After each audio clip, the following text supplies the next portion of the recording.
Good day. My name is Maria Felisa Socorro Martin, currently working as a registered nurse in the Cardiac Telemetry Unit of St. Bernardine Hospital, San Bernardino, California, USA.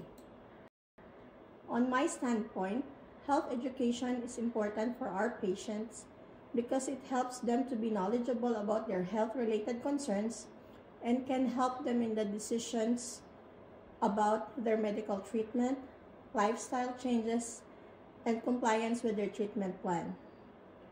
Health education is also vital for us nurses because it helps us to develop our skills and be up to date with the best current practices to provide high quality services for our patient.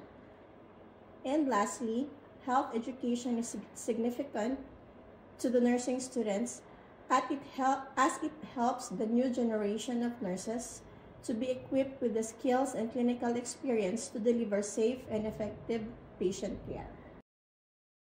Thank you.